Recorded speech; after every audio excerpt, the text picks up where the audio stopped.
Hey, what's up everybody? Rob Marzullo here, Ram Studio Comics. Welcome back. So doing a little bit of sketching inside of Sketchbook Pro, and figured we'd work on some more poses. The last one didn't feel like the poses were coming out too hot, so I wanted to practice on those a bit, and also share with you something else that I do to kind of get better at it. So a few people are stopping in. Hey, what's up everybody? Good to have you. So the first thing I want to get out of the way is let you guys know that these poses that you see are ones that I've studied from other artists, okay? And that's kind of what I want to talk about a little bit today, is that like this one here is a pose of Jim Lee drawing a shot of Batman. And this one is actually from a book set, and I wish I had the name in front of me. I'll see if I can find it. A lot of my stuff, just so you know, you can follow me on Pinterest, and if I see like cool poses, I'll save them into a certain folder, and then I'll do studies like this. So I'll look at the one screen off to the side of me, and I'll redraw it. Sometimes I'll change it, make it my own style, but these are almost verbatim, where they're really close to the actual pose. And I figured there was a couple things that we could even pick out with this. Like in the last live stream, I tried doing that crouching leg pose, and it just looked really bad. So that's what made me see this pose by Jim Lee and go, well, I love the way he lines up the muscles. And I probably got it a little bit skewed because, again, I didn't do a trace. I just looked at it and drew it a bit in my own way or whatever. And then this one I thought was nice because they really got that curvature. So somebody had asked in the last live stream, how do you get that twisting of the torso and that connection from the leg to the pelvic? And I thought this was a good one to kind of showcase that. So, you've got the twist in the torso. Something else that's helpful to take note of is this right here. How the one side of the torso will appear elongated while there's almost always a pinch on the other side. So that's a good way to kind of check the work and get that kind of pose in place relatively easy. And I also thought that they did a really great job of stretching the pose here. So if I was to take like a red, kind of show you what I'm talking about. Did I get a new layer there? No. Okay, so by stretching the pose, basically, if you were to take this and say, okay, here's your head mass. I usually break these down to three masses: the head, the upper torso, or a lot of times I'll draw it without the lats and the delts. I'll just do like the rib cage, then a line down here, and the pelvic. So I guess it's almost more that the head looks almost detached. It's not that the pose is stretched a whole lot, but they made really good use of the way the limbs were positioned. So it's helpful to do what I'm doing here, where you draw right through the design, and that helps you kind of commit this to memory. Also thinking about how this arm would come up and connect to the other side of the shoulder. So all this is just kind of studying the pose after the fact. But I initially just drew this from looking at the other sketch, the other drawing. It was such a good representation of that kind of powerhouse punch that you want to see in your comic work. Yeah, thanks, Juan. I appreciate that. And like I mentioned, these are actually poses from other artists that are more profound and better at it than I am. But that's how I study. So people that I'll study is like Jim Lee, David Finch, McFarlane, all these different artists. I'll study and I'll pull different things from their work. And I think that's important to note, because I don't want to always make it seem like all of my work is entirely my own. I always make sure to change it, but if I start to struggle, like I said in the last live stream, I felt like my poses were struggling, and it's like, all right, that's when I got to go back to, well, A would be figure drawing, okay? So you do life studies. There's sites out there. One of them, I believe, is Pixel Lovely, and you could sit there and you could set it to like 30-second. Well, I'll start off at a couple minutes because I can't do them in 30 seconds without them looking just very, just very quick, so. So a 30-second would be something like this, where just really fast, you get the gesture line of the body, you quickly just point the limbs, and maybe you got enough time to get a few of the shapes in there But then as you know, the clock starts to run out, you don't have time to do much refine work. And there's really a good reason to do that, because what happens is you don't focus on the detail and try getting all this anatomy in place as much as you focus on things like the motion of the character, the general proportions, just the basic information. So whenever you feel yourself struggling with your character design, this is the first thing you go back to, the gesture. Just to really, and this is even a little bit, you can really get away, like an arm can be this. I like doing them like this. Like that's an arm to me, you know, and I just throw a little wedge shape at the end for a fist. And I also want to touch on that, why I think it's helpful to do a bit of a diamond shape for the parts of the arm, or not even just the arm, the body parts. So let me show you that real quick. And where is my tools here? Brush library? Nope. Hold on, let me go back to the default layout. For some reason it likes to act funny whenever I'm live streaming. And layer editor. Okay.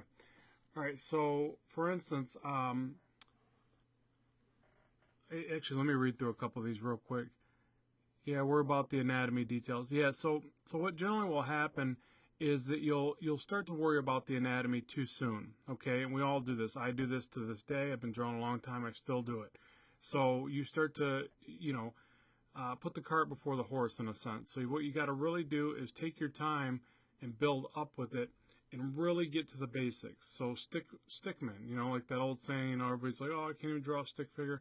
That's where we all start, and that's where you should start until you feel confident. So you do as many like stick figure representations where this is the shoulders, this is the hips, you know, so he's coming towards, or his hands are coming towards camera a bit like this. One leg's down, one's back.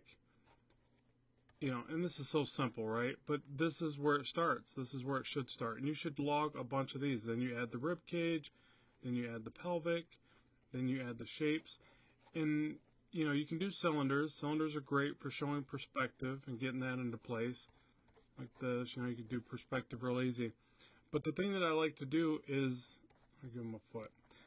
The thing that I like to do is actually do these diamond shapes, and I'll show you why. So say I got this arm, and it's a real basic arm pose like this, just straight down, up and down. The reason why I think diamonds are helpful, and when I say diamond, I mean this elongated kind of diamond shape like this. The reason why I think that's helpful, you start to pay attention, you want to distort the diamond, okay? So for instance, for the tricep, it's higher back here. The bicep tapers down and back in like this. So there's the diamond shape. I would do it real quick, but I'm trying to explain it to you. So yeah, this represents the higher part of the tricep, the peak and the recess of the bicep there. Same thing, so you can do one for the elbow, or really this is just a connection piece. But then again for the forearm, it kind of comes up this way, tapers inward. It's more elongated back here and tapers inward like this. So again, this is a diamond. And the reason why I say this is helpful is because you can do it really fast and you can get all these shapes into place.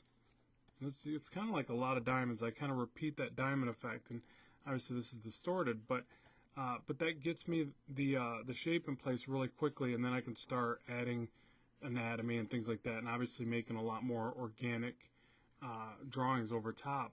But this is just for the gesture, or just for the rough mannequin stage. So let me get rid of these and show you kind of a quicker representation of that, or a full body shot. So say I wanted to do a character coming towards camera. They're kind of running towards camera. One arm's up like this. I'll start with the stick man.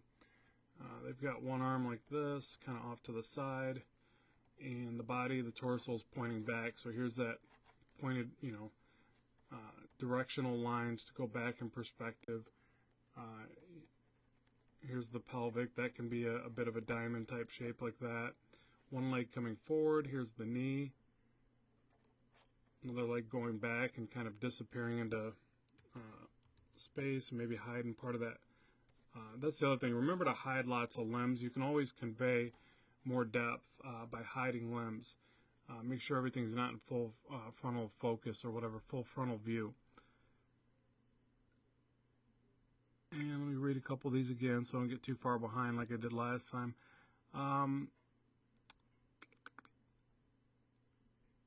my friend is a pretty good artist, but she doesn't use the stick figure method at all. Is that a good strategy? It's possible. I mean, we all create differently. You know, she might just be good at scribbling out forms. So whenever I show you guys these techniques, these are things that work for me. And sometimes I change this stuff all the time. It's not always what works for me every day. But, you know, some people are good at doing silhouette drawing, and this is more of a build-up process. So, like, for instance, I'll show you what I mean. Like, I'll get the leg coming up front. The foot would probably be coming up, so I'll just draw a little up line like that.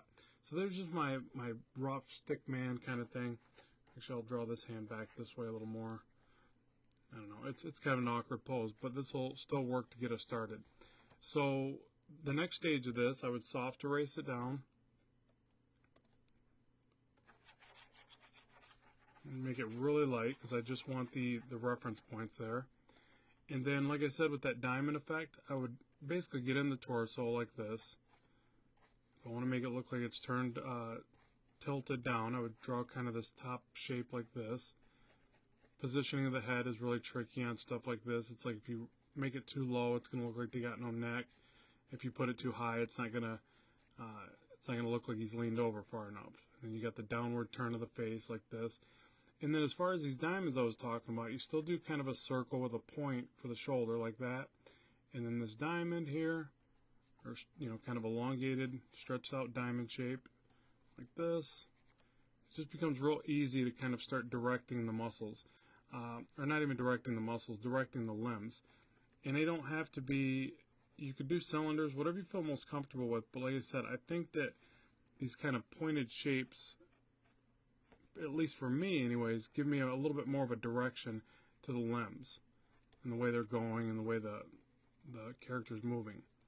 So a little wedge for the fist, and obviously we got to put some tilt in there. It's going to look real blocky and basic, but I don't worry about that yet. I'm just still trying to refine the pose and get everything into place.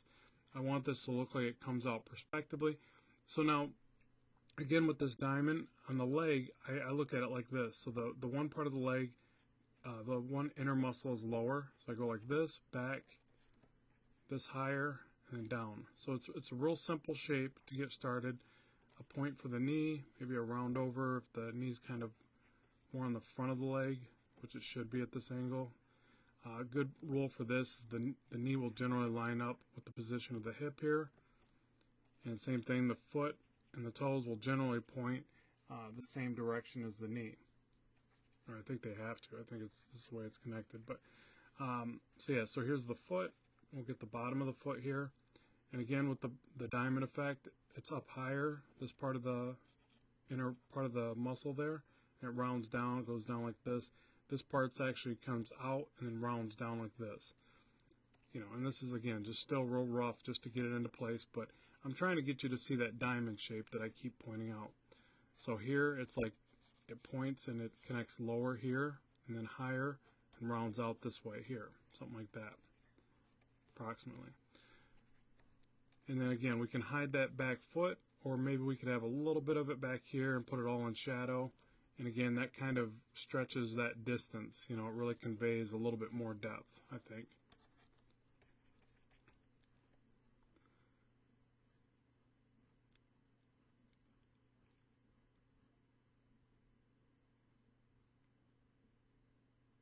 Trying to read these. Sort of like silhouette, but not really. Their graphic novel. Alright, I think you guys are talking back and forth. So that's the tough part when I try to draw this and I look over at the screen and I don't know what's being said, or if it's a question to me or whatever. So if I end up missing a question, you guys just make sure to reiterate it, or retype it so I know. Okay, so there's our basic, I'd call this a little bit more of a mannequin than a gesture, but hopefully that gives you an idea for how you can rough these forms out. And this is by no means refined yet. You still got to move some stuff around and make changes. So we want this effect that the chest is pointed downward, so we round down the pectoral muscles like this. Maybe with this arm being up, you're going to get a little bit more of the lat on this side. This side, it's going to look like it's not visible. And this arm looks a bit detached, so we'll have to worry about that as well. and the collarbone's coming back like this. And then once you get it to this stage and you start to refine it a step further, maybe get a bit of the side of the foot, ankle here, you can take this and try to start doing some rope drawing over top. So let's try that. So we'll take this and soft erase it down. And this is also a good time, even before the soft erase, to like change proportions. So for instance, if you feel that this arm is too far out from the body or needs to be tilted, you know, just be open to changing things and moving it around. If you're not as confident with the change that you're making, just make a quick copy of it so that you can see it as you're making the changes. Sometimes that helps. And I think it looks a bit clunky, but I'm going to try to do a draw over anyways. So essentially now with this, you just do more of a rope drawing. So you can focus on your silhouette a bit more. You know, where the muscles go and how they round out and intersect. I can look at this one over here for reference. So a lot of times it's helpful to do a bunch of these on the same page, because then you can look at them, especially if you're already doing a previous study from a better drawing than you're currently able to do or whatever, then you're going to be able to take kind of mental notes from that, or take notes from that. So bottom of that foot. Foot's always a tricky shape for me, so I'll just have to throw something in there.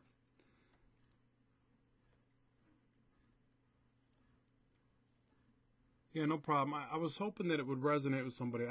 Again, I don't know that that diamond technique will work for a lot of people, or if it's even a good tip. I appreciate you saying it is, but it's just something I noticed, and I'm like, well, I'll share that. So a lot of times what I do on the channel here is, as I'm studying and I'm figuring stuff out, that's really what I'm doing. I'm kind of self-studying, but then I share that information, one, because it commits it to memory. Like, I always commit things better to memory if I share the information, if I talk about it, whatever.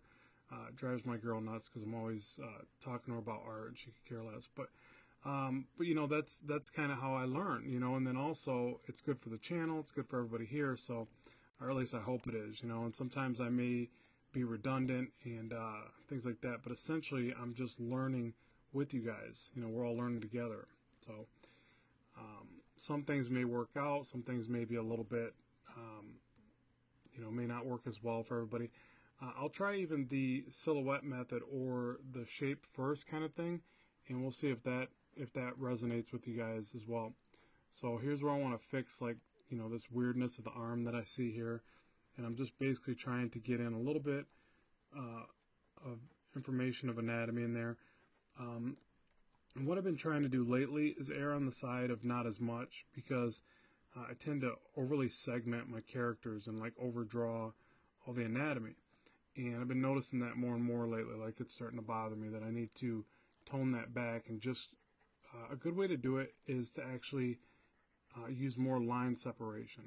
So you could still get all these muscles into place, but instead of going around them as much like this and tracing them, which is obviously a bit ridiculous, is just do line breaks. So you do like a heavy line on the side of the pectoral here, then break off that line real quick, and then maybe just a tiny little line in the middle.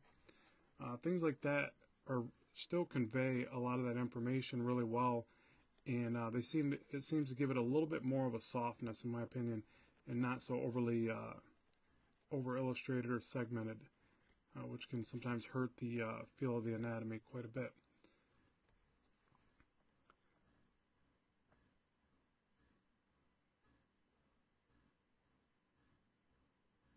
All right, now I'm trying to read this comment here. Could you do a Loki and a Black Panther fight ready drawing? I've had some problems with that. Yeah, I don't know that I could really draw out those two characters specifically like that right now. I could try to work out a quick fight scene, kind of you know, rough or whatever, you know, rough it out for you. But those characters both have certain amounts of detail, and I don't think I'd have enough time to do that right now. But sorry about that. I appreciate the comment. So yeah, so I'm still trying to get some of this anatomy in here. So the muscle generally is like on the side right here. You see a bit of this other muscle from the separation here. The bicep, again, instead of me trying to draw a line right through there, which would look a bit silly, I'll do a line here, line break here, little bit of the tricep there, things like that. Then I'll put a curve to the wrist and the fist just to give it a little bit more life. The thing that I've been wanting to get better at too lately, I'll notice certain artists do it really well, like Jim Lee, Ed Benez. I don't know how I say that, but Ed Benez. They always do this fist, and instead of doing the fist flat like this, like so many people do, they always put one finger out, which I think is cool.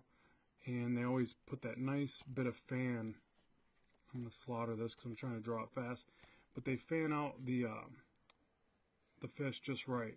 So instead of it being a blocky kind of square, it's got a nice rotation to it. You know, it's basically what will end up happening is the pinky will start to tuck inward more than the other fingers. And they always put this one finger up and they'll shade it like this. So that's a really bad representation. But it's what I'm getting at is it's something I'm noticing more and more that gives a nice quick realism to the relationship from the hand to the wrist and helps the fist not look so flat and boring. So I tried to even do it right there. If you notice, I put that one finger out just a little bit just so it doesn't look so square and flat. Alright, so there's the head. We'll have that pointing downward like this. The side planes of the face in there. Yeah, so pretty clunky and a little bit weird as far as proportions go, but I don't know, it almost looks like somebody like Spider-Man running, which, you know, you don't really see him run too often, but if he did, if he had to run for whatever reason, then this is what it would potentially look like. So there's that one. Okay, so now would you guys like to see, I can either work out another pose or I can try that. I could try a fight scene if you want to see that, but then I could also do it in a blocky method.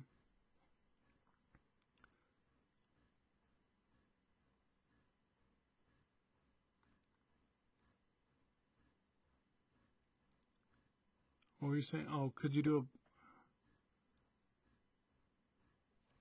All right, trying to read this again.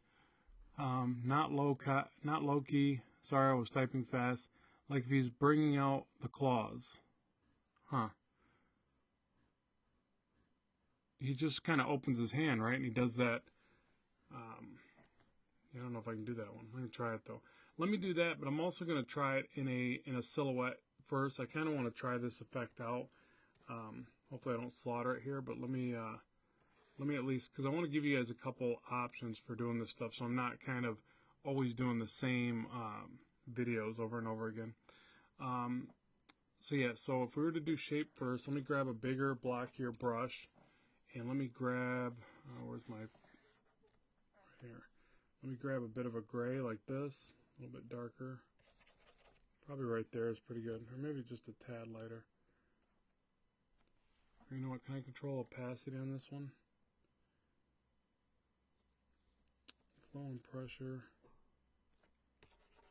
No, hold on.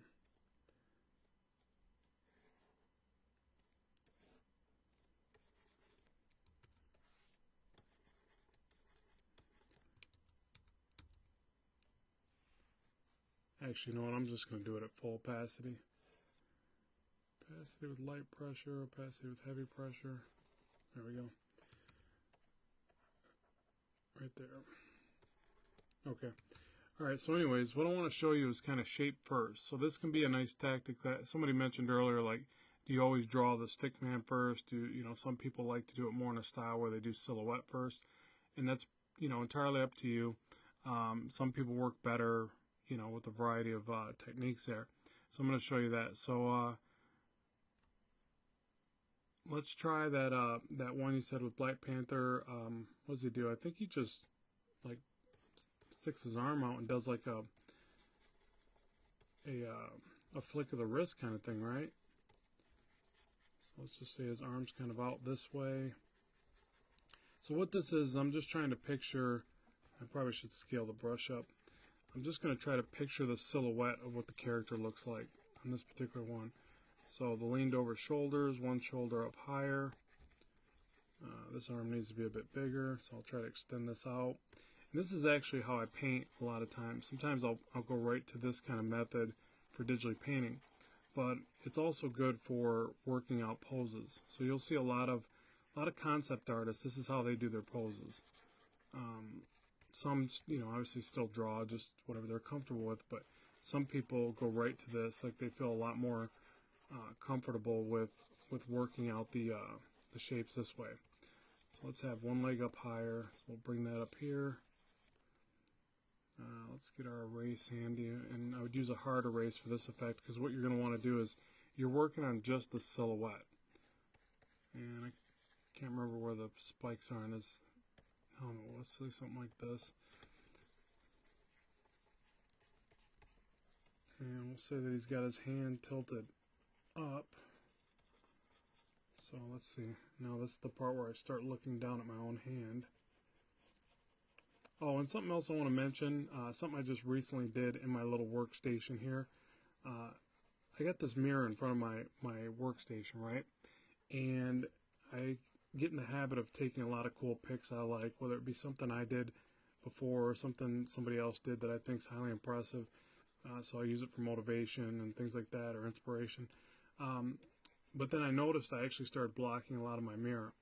And I really recommend keeping your mirror wide open and keeping one right by your table, because there's so many times when it's helpful to just quickly look at that and do a quick pose. So some of these positions, especially the hand, can be really tricky to do, especially if you're not used to, like even like this one, I'm not used to doing this particular pose, so I gotta fight it for a minute. I gotta try to figure out what it would look like. And it's real quick to be able to make this quick pose in the mirror, study it for a second, and try to draw it out. Really recommend doing that. So what I'm getting at is if you got that kind of set up, don't cover it up like I was doing, because I started posting too much stuff where it was actually interfering with me using the mirror.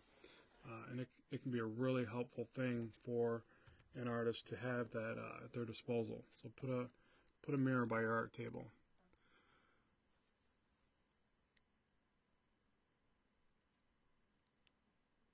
People look at you crazy when you start looking at your hand for the drawing. Yeah, it's really important. I mean, it's this one's obviously real wacky looking, but I'll just keep editing the work until I get it there. So with the silhouette method, a lot of times you have to kind of chisel it, so it's almost like sculpting a bit, and you got to look for the flaw of it. And like the immediate thing, it looks like he's holding a rake or something.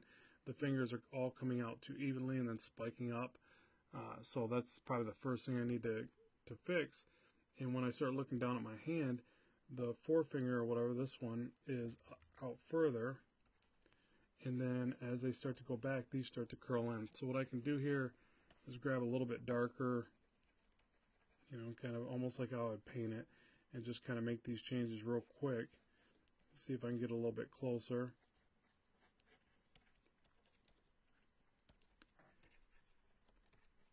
And I can still consider this prepping for the drawing, but I'm gonna end up drawing over this after I get enough of this into place. So I'll have the one leg up, and get a bit of the knee on the front there, so we can kind of go over and look at reference to this this Batman shot by Jim Lee, and study that a bit. Get that leg position almost the same as that one. So the foot comes out this way. And this one would probably be tucked back, so you get a bit of a roundedness for the back leg there. And maybe this foot's back like this or something. Make the shoulder nice and heavy. And with the upturn of the hand, the bicep's not going to be on the inside. It's going to be on the outside. So we got to move that over to here. Tricep's going to be over here. The shoulder's going to twist. Kind of go around like this and connect to the chest. So again, I'm trying to think of it a little bit like I'm sculpting, just to kind of find these shapes. And sometimes I got to rework them a few times. Sometimes they come out right on the first shot, but it's more rare that that happens. A lot of times I have to kind of keep messing with them to get them just right. I want that one shoulder up higher. Move this back over. And let's take the wrist and put it up higher right here.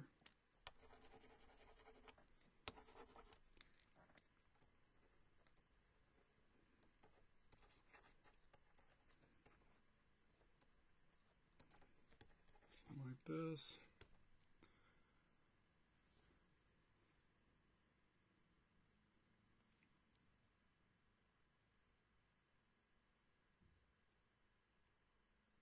Okay, just reading some of these comments. Yeah, that's cool. Glad I can't see her name there. Sumaji. Sorry if I'm slaughtering that, but yeah, glad you can make it. Thanks. I appreciate you you being able to finally get to one of these. I know they're tough. I actually missed my time slot today. This was supposed to be earlier today, and I got swamped and forgot to jump on here and do this with you guys. So that's why it's a little bit later tonight. Generally, these are going to be at Wednesdays at 4 p.m. Eastern Standard Time. But unfortunately, I've got so much going on with my schedule and trying to produce work and digital content that I can't always guarantee that. So just be aware of that, because I don't want to get people's hopes up too much, and then for whatever reason, I can't make it. There's times when I unfortunately will struggle with that, but I'm going to do my best to commit to a schedule when I can. Okay, so this hand, again, I'm going right back to looking in the mirror because this is going to be a tricky one. But I want him kind of having his hand kind of clawed out, and I'll just kind of place some of these shapes. And you know, you can do the same thing where you start with a wedge, add the fingers, and kind of go from there. But it's this is more of the shape first kind of thing. So I'm just going to block it in there and see if I can see into that. So now I'm about ready to start doing the line work over top. So I'll tone this down, I'll add a new layer over top, I'll go back to the drawing method, and I don't draw this character a lot, so I'm not real familiar with the suit. I'm just going to keep it more shape and silhouette oriented, just to explain this process of drawing this way. So now I'll get in the silhouette, I'll define the anatomy a bit further.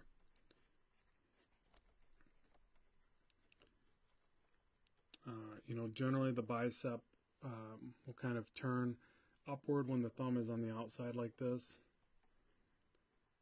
And I'll still move things around if I see something that could be a little bit better as far as position. Then I'll make those changes as best I can. Something like that. Again, I want these fingers back here to be curled in more, so it doesn't look like it's all straight across. That's a little bit weird. Hands are always tricky, so I usually have to redraw those a couple times to get them right. So here's the chest. I'll bring the lat down a little bit further. I'll probably decrease the size of the pelvic and get right to the leg, so it looks like the torso is compressed down further. So I'll lower the lat pretty far like this. A downward rounded shape for the chest.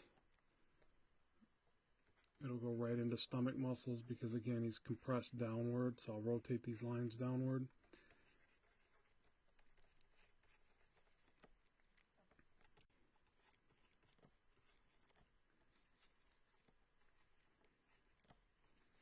So this can be a nice, fun way to work through it, and really, it's just a combination of these methods. You know, there's just no right or wrong way when it comes to creating this stuff.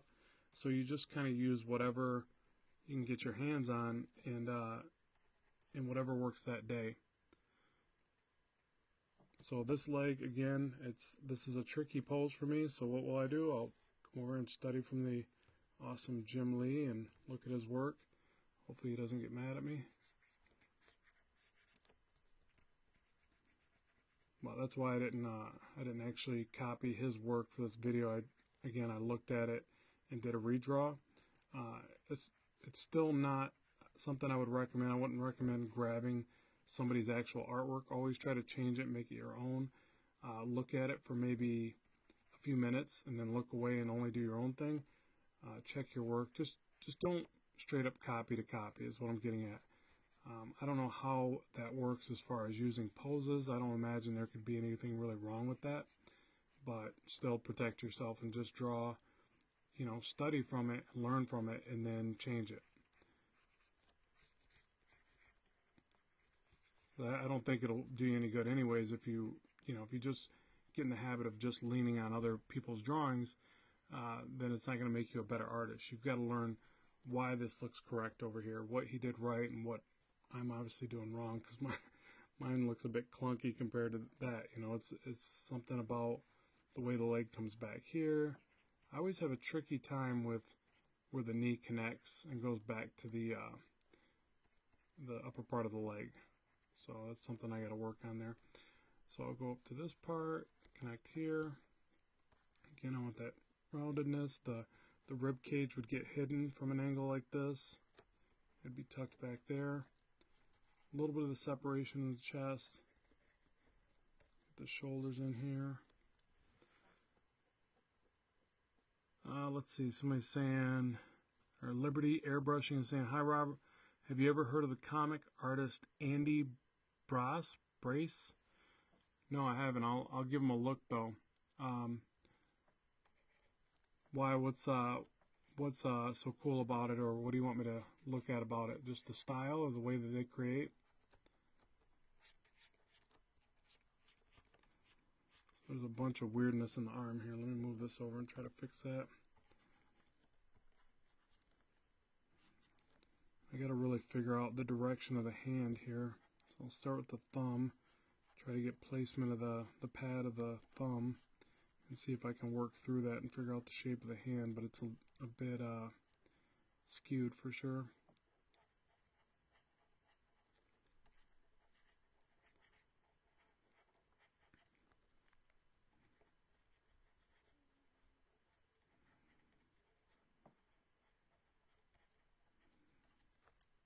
Oh yeah, that's horrible. Hold on. I'll probably have to do a redraw in the shadow stage that. I think it's just too far off.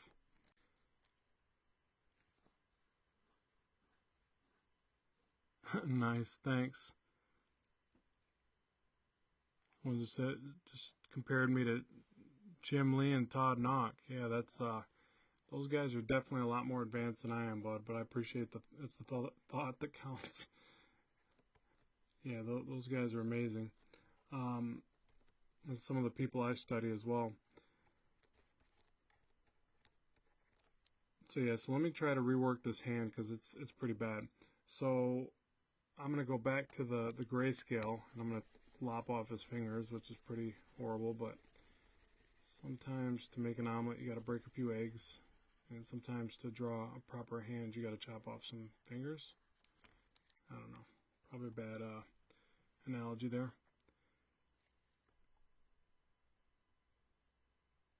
Okay, so Liberty says, yeah, style and high contrast, I believe him to be a very underrated artist. Yeah, there's a lot of that happens. I'll check his work out and see what you're talking about. But yeah, that does happen a lot. There's tons of artists out there that do amazing work or did amazing work, and they just didn't get the I don't know, social proof or the following or whatever, the fame that some of the other artists got. And I talk about this a lot in some of my videos and on my channel because I think that, and this is just my opinion, so take it as you will, but I think that the reason that is because certain artists develop a certain style, and that the style carries them further than technique, okay, and execution of technique. So you just got to be aware of that. Like some artists are just so good stylistically, if that's even a word, that's what you latch on to. You're like, whoa, the way they do their poses or their muscles or whatever. And if you were to really look at it and judge it based on, again, correctness or their execution of, proper figure drawing or something or whatever, even anatomy, some of them you'd realize that are really pretty far off. But they do this dynamic style that, to me, I think transports people into a different kind of reality or mental, imaginative state. So they resonate with that. Like, for instance, that's what always drew me to McFarlane's work. He had this really great imagination to his work, and it was just like to me like more of a movie than a comic book, you know, in some of his stuff. So that just means that it clicked with me, and you know, obviously lots and lots of other people, and that's what made him a huge success. And then there's other artists that could probably, I don't want to say draw better than him, but you know, in a sense, you know, that they had a better ability to draw all the components in a more um, technical fashion or whatever. I don't know how to compare it like that, but you know, that they had maybe took the route of, say, you know, all the rules and all the techniques to drawing, and he just kind of went more, I would say, more with style choices. Not that he doesn't have a really great knowledge of anatomy and things like that, because sometimes you have to know the rules and then you have to break them. So that's important, because if you just start breaking the rules before you really know them, you know, you could just end up with a mess, and then people are just going to look at it and go, yeah, you know, you don't know what you're doing. It's like, for instance, when people talk about Rob Liefeld, you know, they want to immediately try to rag on his, you know, maybe loose anatomy or whatever, his proportions or whatever it is, you know, but they forget to realize that that guy was amazing at creating characters, and his imagination was just fantastic. So, you know, you can knock him on some things, but you have to give him credit on others. Like, you know, Deadpool.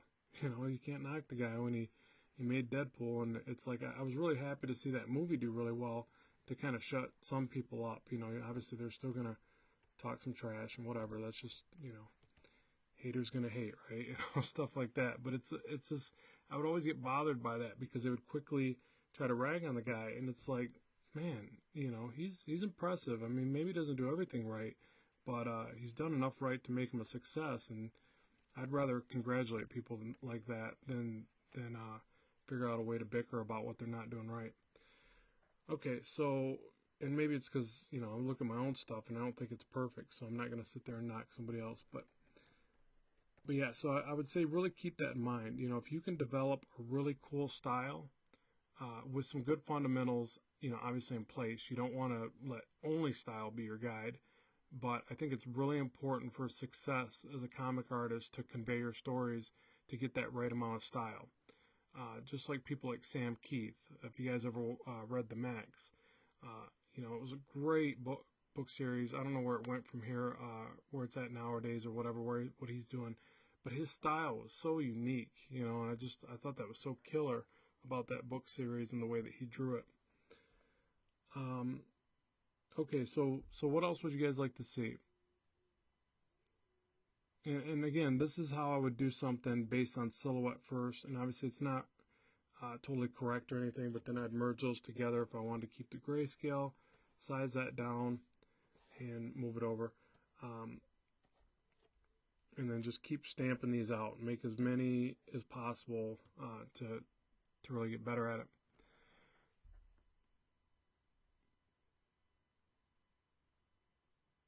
All right, just trying to read through these.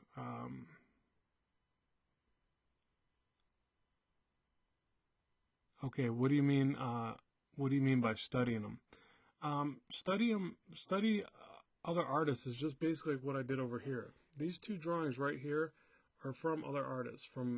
They're on, and like I said, you can go to my Pinterest, follow me on Pinterest or whatever, and you'll see I created a folder, cool comic book poses, right?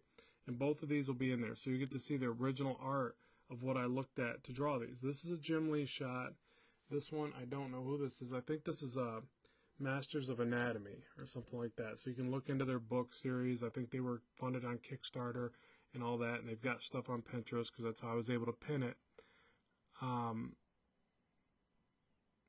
Rob what? And but yeah, so that's how I'm saying, like, to study these guys. You know, check their stuff, and then you know, draw your own version of it. And you know, these aren't, if you compare these to the actual drawings,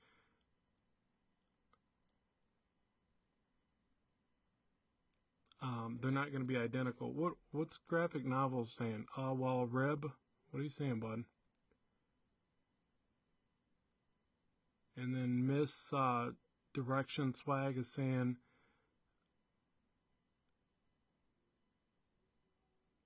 rendering just how? What do you mean rendering just how?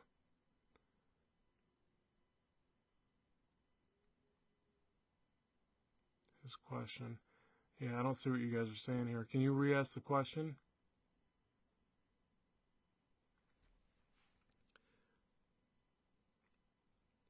But yeah, like I said, I would suggest doing studies of these other artists so that you can pick up on things that they're doing right, things that you might be missing.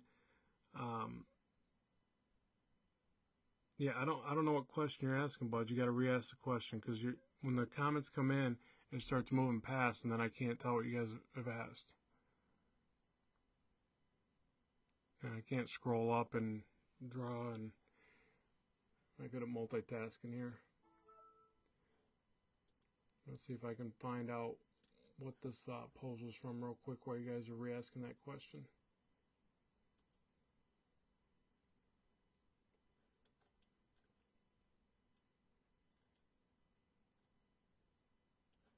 Yeah, so I've got one called Cool Comic Book Poses, and I'll end up pinning just a bunch of stuff. Okay, so misdirection. I mean, whenever I try, it comes out looking crappy. So I mean, generally just how.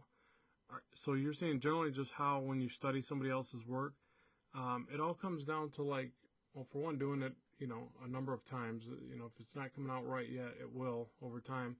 But the other part is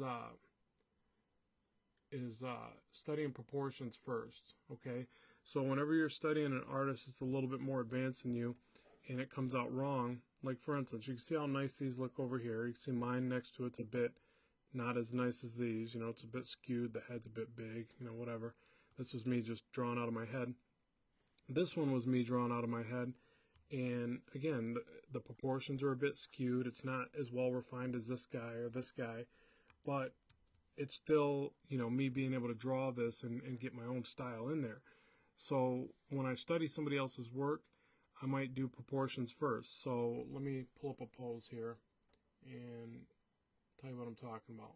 So I'm looking at this one pose from this guy, and he's got this hyper, it looks almost like a Spider-Man pose. The arm's going back like this, one arm's going back like this, one arm's back like this. The torso is really leaned over, and you're getting some of the back behind the head like this. So I'm going to do these with very basic shapes. I can use like a little bean shape for the upper torso. Get the pelvic as a tilt right here.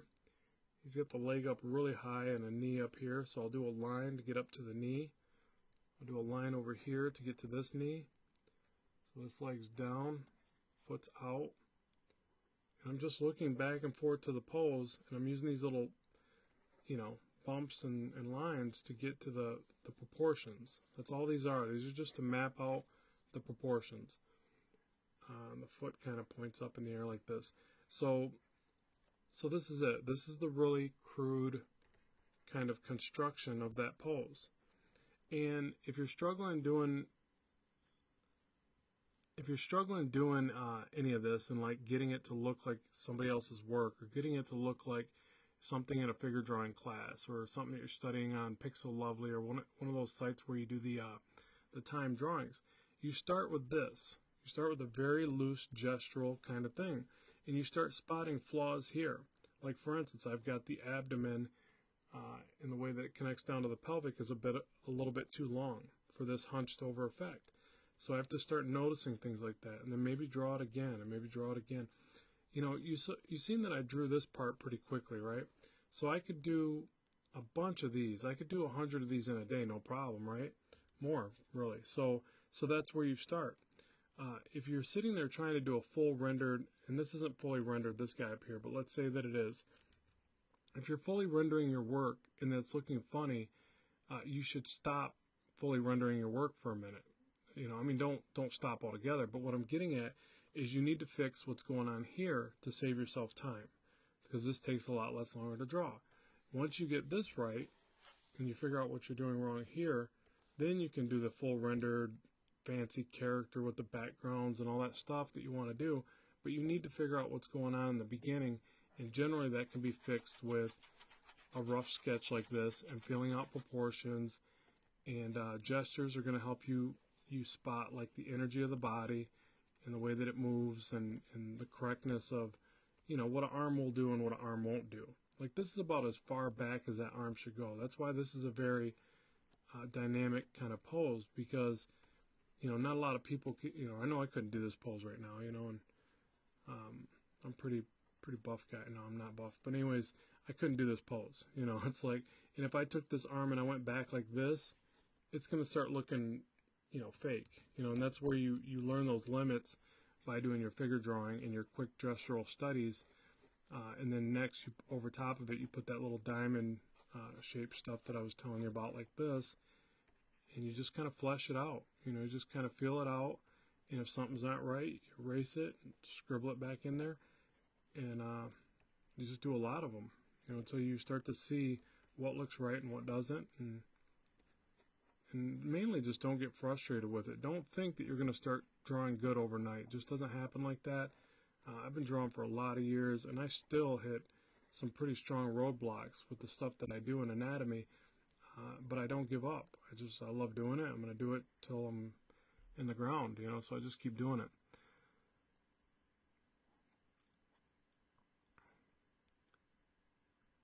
Okay, let's see. Chris says, "Sup, Robert? Nice work, man. Glad I'm here. Do a zombie." Nice. Well, I was kind of focusing on characters, or not caricatures, but characters, and working out a few of these forms. I could do one of a zombie in the sense of, let's get rid of this guy so I got some more screen space here, in the way that they posture. So, or like a weird posture. So that's important too. Like, you got all these ones that look a little bit superhero-esque and typical. You also want to get ones like this where, like he said, a zombie where, maybe the posture is very sloping and one arm's up, and, they're kind of doing the hand out towards the camera because they're thinking about brains. Brains. You gotta always make the little sound effects. That always helps you do the drawing. And then, real hunched over, and, kind of one dragging leg and one leg coming out towards camera. So you got a knee right here, and a bend backwards. This, and this one will be, we'll just say this one's kind of dragging back. Something like this. So it's kind of this one arm just kind of dangling in the front. Maybe part of the hand's lopped off or something. Maybe not even a hand. Maybe he lost that already. He ate that for lunch. And again, if you're struggling with the perspective, that's when you kind of maybe throw a cylinder in there just to kind of feel out the depth of it. Another thing too is if you, Liberty's got it right. Artists got to stay patient with themselves for sure. Look at it like this: when you're drawing and you're trying to get better, it seems like such a slow process, right? Well, if you look back at your work, we all got sketch pads and stuff like that. Look back at your stuff and look at it every few years and see the difference, and you'll realize that you make strides in your work quite a bit. So it's important that you just take your time and like he's saying, don't get frustrated with yourself. As long as you're drawing every day, you're going to see big strides of improvement. It's just mainly that you just keep at it. So this is another thing I'll do if I'm trying to feel out perspective. I'll throw in some loose grid lines. You see I didn't pull any real perspective line. That's just a visual quick guide in there. And that'll sometimes help me, not always. If I'm struggling, sometimes I'm just struggling. I gotta look for some reference. Sometimes I'll even just pull a picture, or I'll take a shot of myself doing this weird pose, and I'll draw from that as well. So that's another thing I always recommend, that you got a camera and a tripod set up in your studio. And I do storyboard jobs from time to time, and they really recommend reference. Like, they would rather use reference for every shot. They could care less if you could draw it out of your head, I think, sometimes. But, being a comic artist background, it's like I want to draw everything out of my head and never pull from reference. But sometimes it just makes a lot of sense to grab the reference and go. Just so you know, that's how you make the ducats. Because the faster you do it, the more money you make. So don't feel bad. Yeah, so this isn't the greatest pose, but you know, you see what I'm trying to get there, where he's got this slung, one shoulder down, this leg back, and actually it's opposite of what you would normally do. You wouldn't walk this way, but that I think lends to the idea of it looking like a bit of a zombie, because he wouldn't walk like a traditional person. He's not really worried about balance or anything like that. And they do some creepy hand coming out towards camera. Can maybe scale this up and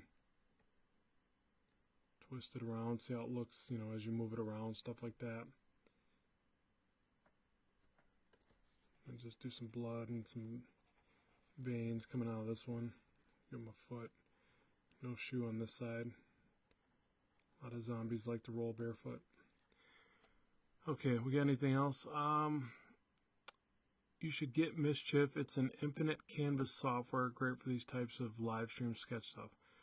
Yeah, I don't particularly want to grab any new programs at this point, mainly because I already used so many programs. I'm kind of regretting it in a lot of ways, because what ends up happening, I talked about this a little bit in the last, I want to say it was the last live stream, but that you don't end up fully experimenting and finding all the stuff that your programs can do. So each of these programs that I use, you know, just really has a lot of capability.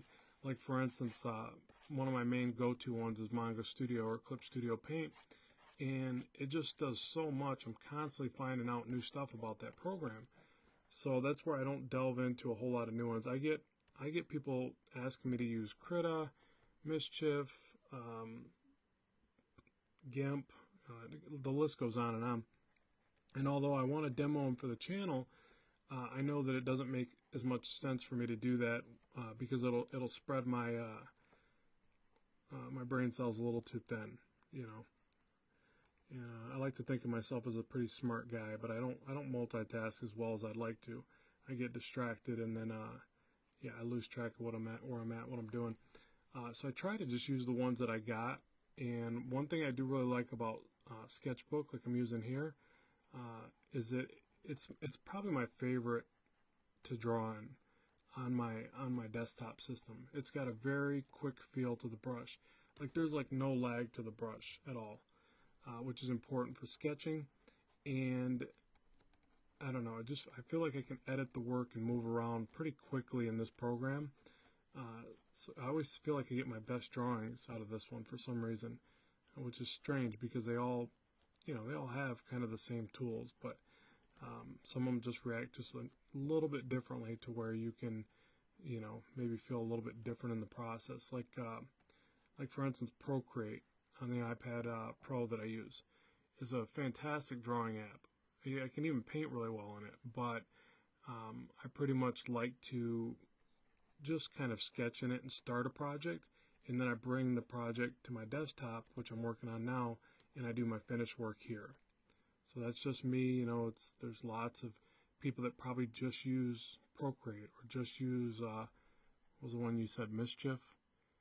Probably just use that. It's all, they'll all do each other's job, but it's how long you work through it to figure it out. It's like when people talk about how they can't do perspective inside of Photoshop, so they do these grids just like you saw me do here. This is actually, these grids are more of a Photoshop kind of tactic because they don't have perspective tools for whatever weird reason.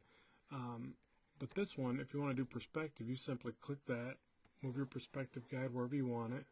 So I could have did these grid lines really quickly in perspective the right way.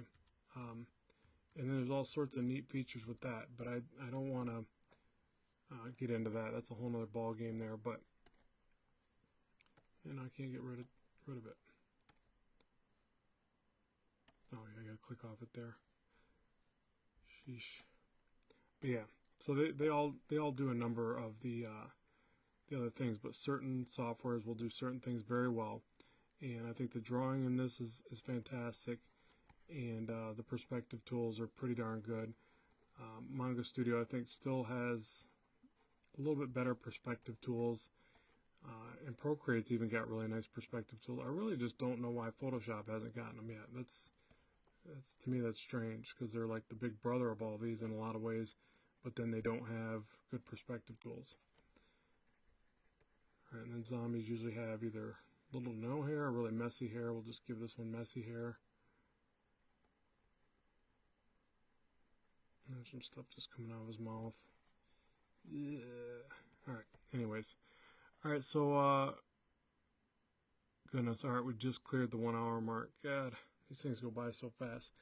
Okay, so any last requests before I bring this one to a close? I really don't want to do much more than an hour, because then I upload them afterwards to the channel so people can watch them, and they don't really get any views if they go over an hour.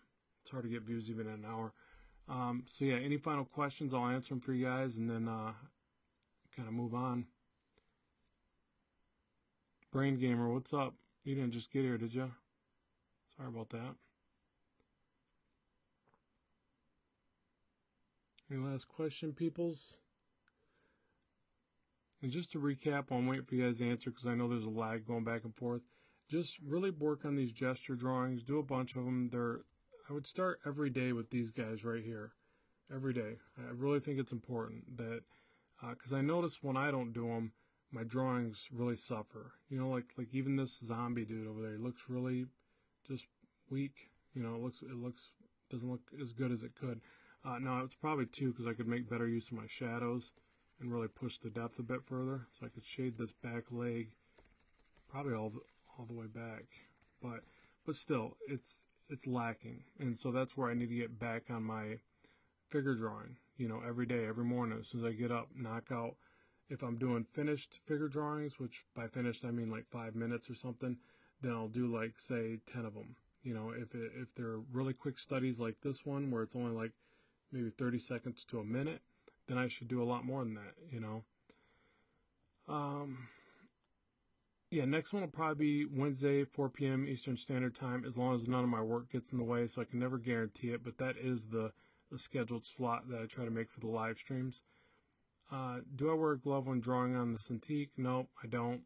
I never got one, so I never got in the habit of using it. I use a screen protector, and then I use felt tip nibs for my my pen when Wacom doesn't give me trouble getting them. I'm going to start buying them through an outside vendor, because last time I tried to get them, they screwed up my order and I never got them, and they never even called me back. I love that wonderful support that you get from those big companies. But yeah, I don't wear the glove though. I don't really feel my hand catching. Maybe it's because of the screen protector I got. I don't know, but it doesn't feel like I need the glove. So yeah, any other last little questions? And let me also end this by saying, you know, you guys can support me by, you know, checking out my products on my Gumroad page. My Gumroad is just gumroad.com/Robert Marzullo. I've also got some free Gumroad items on my Ram Studio Comics Gumroad, so it's gumroad.com/Ram Studio Comics. And then also I got a Patreon to support the work that I do, and you get access to Patreon only videos and art files. So sorry, I just got to do that shameless little plug.